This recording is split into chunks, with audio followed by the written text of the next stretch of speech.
Good morning, I'm Jack Cox filling in for Katie Couric on today's edition of the Today Show. 9/11, forgotten or left behind at Andover High School, the announcements passed by, uninterrupted as always, on the morning of September 11, 2013. The students of AHS were waiting for something, a type of recognition, a chance to remember, but it never came. The only mention of the date came during the week's earlier announcements, where a project taken up by the Social Studies Department was announced.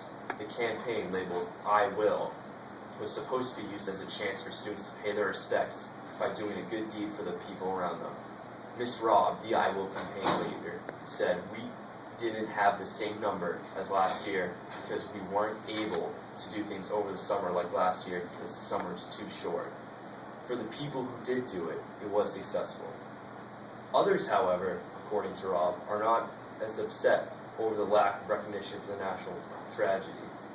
Mr. Hawkins, another teacher in the Social Studies Department, said, I think that it's understandable that people who have experienced such a tragedy would want to commemorate it, but to spend so much time this many years afterward dwelling on this tragedy, I think it tends to divide people. Our next story is on Senior Week. Don't fret, seniors, despite the numerous amounts of rumors spreading through the hallways about the cancellations this year's Senior Week, counselors Mr. Hutchins and Mr. Kelly, both coordinators of Senior Week, state that it will not be eliminated. In fact, this year's Senior Week will actually be extended one day due to the fact that it will not take place on Memorial Day weekend. Therefore, trips will be conducted from Monday to Wednesday. According to Mr. Hutchins, Thursday will be graduation preparation, and Friday will be the class dance. Senior Week still holds strong and gives hardworking seniors something to look forward to. After that, we have a story on Mr. Carey, the social studies teacher that went away for his job in the military.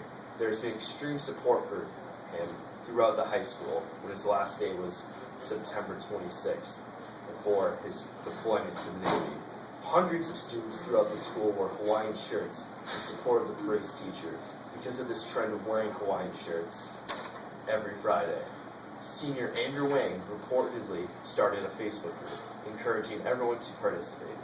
We are sure Mr. Carey appreciated the support and will be sure to welcome him back to Andover High School when he returns.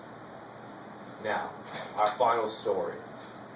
Too clothing, too short for comfort. Many freshmen, particularly girls, have explored new freedoms at AHS. One of those freedoms is a less strict dress code. As a result, many of these newcomers have explored this through interesting clothing choices.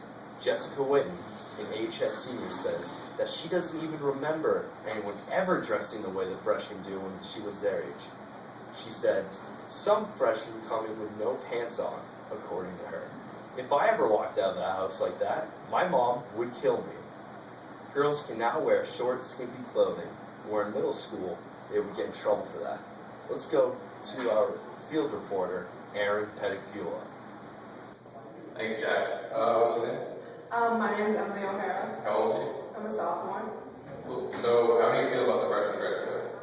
It's bad. There you go. What's your name? Chris Tolley. How old are you? I'm 16. I'm a junior here at Andover High School. How do you feel about the freshman dress code? I feel like they are exposing themselves way too much that normal 14-year-old girls should, and it's really just not appropriate. Doesn't give the school a good look, and I think they should have some sense of pride in what they wear, not anything hanging out, you know. Do you think it should change? I think it should. There you have it. Back to you, Jack. Thank you, Aaron. Well, that's that. So long, Andover. And remember, butt cheeks are so last season.